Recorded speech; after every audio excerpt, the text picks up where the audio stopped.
Di mana dalil yang Anda katakan tadi bahwa penyaliban Yesus itu adalah kehendak Yesus dan kehendak Allah Bapa? Tunjukkan dalilnya satu saja. Saya nggak minta banyak, satu kepada saya. Sederhana saya bilang Yohanes 3:16. Karena begitu besar kasih Allah akan dunia ini, sehingga ia telah mengaruniakan anaknya yang tunggal.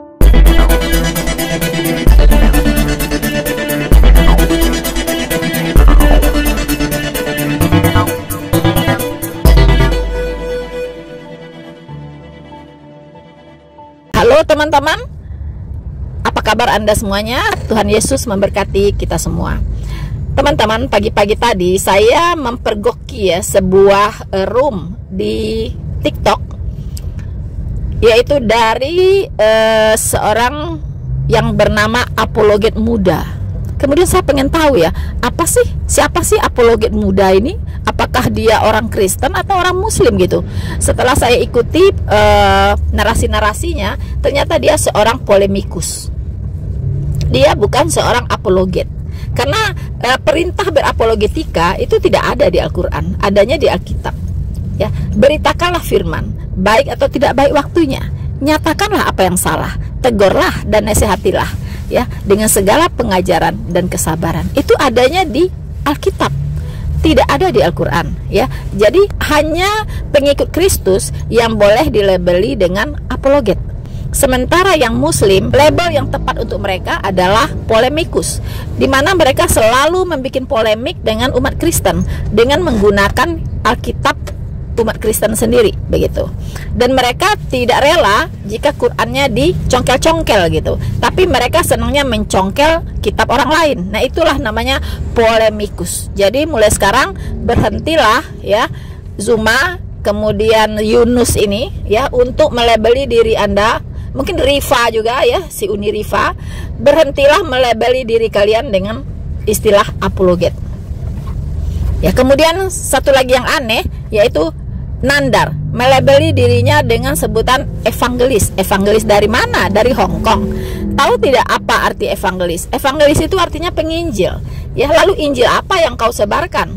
Yang kau sebarkan adalah Injil-Injil sesat. Kau tidak bisa, tidak layak ya dilabeli dengan label evangelis. Jika Nandar melabeli dirinya sebagai evangelis, itu jelas penyesatan. Muhammad Yunus ini tadi saya ikuti ya. Ternyata ngawurnya minta ampun ya. Dia berbicara itu ini tentang kekristenan. Saya dengarkan satu-satu, ya ampun, ngaco ya, super ngaco teman-teman. Ya, dia bicara tentang penyaliban Tuhan Yesus itu adalah pembunuhan berencana, ya kan? Mengapa ya orang Kristen jadi bersukaria di atas pembunuhan berencana? Kenapa Yudas tidak dijadikan pahlawan? Dan sebagainya, teman-teman. Kemudian dia juga membahas tentang Melkisedek, katanya. Melkisedek itu katanya lebih hebat daripada Yesus Kristus. Dia tidak berbapak, tidak beribu, dan dia adalah imam besar. Aduh Tuhan Yesus ya. Melkisedek itu, Yunus, itu adalah tipologi dari Yesus Kristus di Perjanjian Lama, ya. Dia adalah yang disebut juga dengan Kristopani, ya, atau tipologinya Kristus di Perjanjian Lama. Jadi Tuhan Yesus itu sudah sering tampil di Perjanjian Lama, yaitu dengan sebutan Kristopani, ya.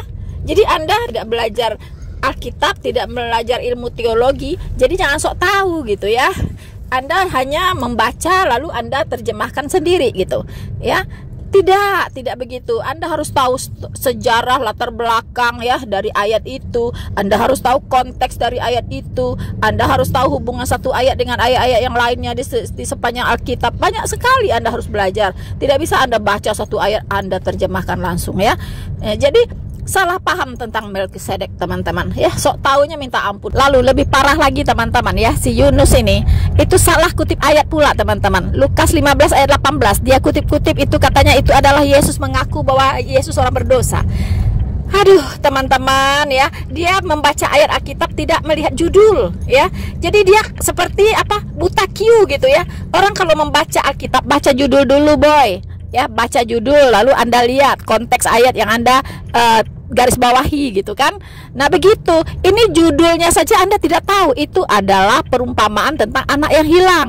Tuhan Yesus bercerita tentang seorang bapak yang mempunyai 2 anak. Nah 2 anak ini, dua-duanya anak laki-laki, dibagi-bagilah harta oleh si bapak ini kan.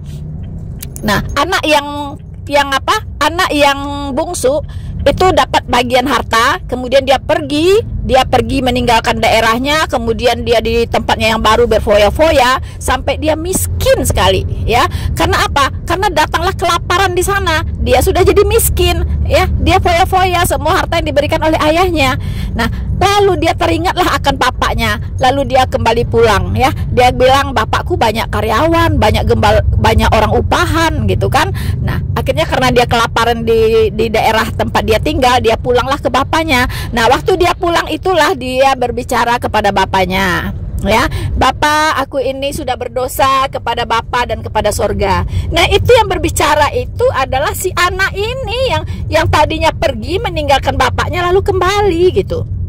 Kalau kita baca keseluruhan ayat perumpamaan tentang anak yang hilang ini, itu pesannya apa? Pesannya adalah bahwa orang yang sudah berdosa ini, kemudian dia mau kembali kepada Allah itu benar-benar bersuka cita. Bahkan dikatakan satu orang bertobat itu malaikat di sorga bersorak-sorai. Nah inilah yang diceritakan dalam konteks ayat ini.